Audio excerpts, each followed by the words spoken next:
మాట్లాడవలసిందిగా కోరుతా ఉన్నాం.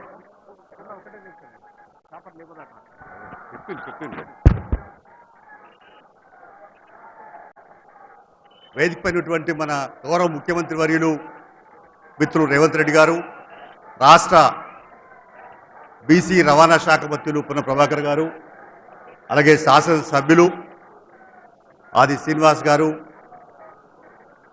అలాగే కౌంపల్లి సత్యనారాయణ గారు, చొప్పదండి ఎమ్మెల్యే గారు, ఇంకా వేదిక పైనటువంటి కాంగ్రెస్ పార్టీ రాష్ట్ర నాయకులు, జాతీయ నాయకులు, వామపక్షాల సిపిఐ సిపిఎం జిల్లా నాయకులు, పాత్రికేయ మిత్రులు, సోదరులారా సోదరిమల్లారా, ఈరోజు ఎండ విపరీతంగా మండుతున్నా మేము హుజరాబాద్ నుంచి వస్తూ ఉంటే ఎక్కడ చూసినా జనమే జనము.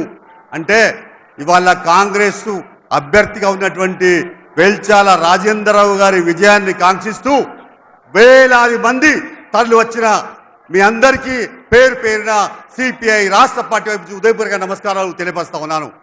ఇవాళ ఒక పరీక్షా సమయం ఆసన్నమైంది.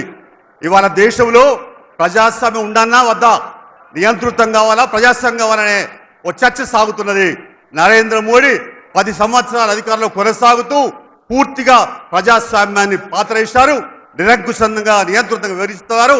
అంతేకాదు సోషల్ మీడియాలో చిన్న వ్యాఖ్య వచ్చిందని రిజర్వేషన్ మీద ఏదో రేవంత్ రెడ్డి గారు దానికి సోషల్ మీడియాకు బాధ్యుడని, మరి ఆయన పిసిసి అధ్యక్షుడు కాబట్టి అని, మరి కేంద్ర హోంశాఖ మంత్రి నుంచి నోటీసు పంపించి రేపే ఢిల్లీకి హాజరగమ్మని కోరడం అంటే ఇది పూర్తిగా రేవంత్ రెడ్డి గారి మీద కక్ష సాధింపు చర్య అని చెప్పేసి కూడా ఈ సందర్భంగా నేను తెలియపరుస్తా ఉన్నాను.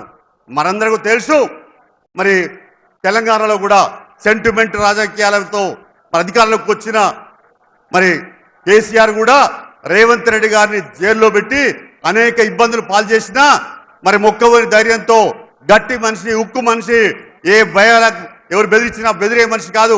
అందుకనే ఆ రకంగా ఇవాళ మరి కేసీఆర్ ఆ రాజకీయ మరి పూర్తిగా ఆయన రాజకీయం పూర్తిగా ద్వారా తీసిన పరిస్థితులు దిగజారినంటే కేసీఆర్ పతనం రేవంత్ రెడ్డి గారి మూలంగానే జరిగిందనే విషయాన్ని కూడా ఇక్కడ మనం అర్థం చేసుకోవాలా. అందుకని ఇవాళ దేశంలో ప్రజాస్వామ్యాన్ని కాపాడుకోవాలా, రాజ్యాంగాన్ని కాపాడుకోవాలి, అలాగే సెక్యులరిజాన్ని కాపాడుకోవాలి, మతాల కులాలకు అతీతంగా వివరించాలి, ఆ రంగం పోవాలి. ఇక్కడ కూడా కరీంనగర్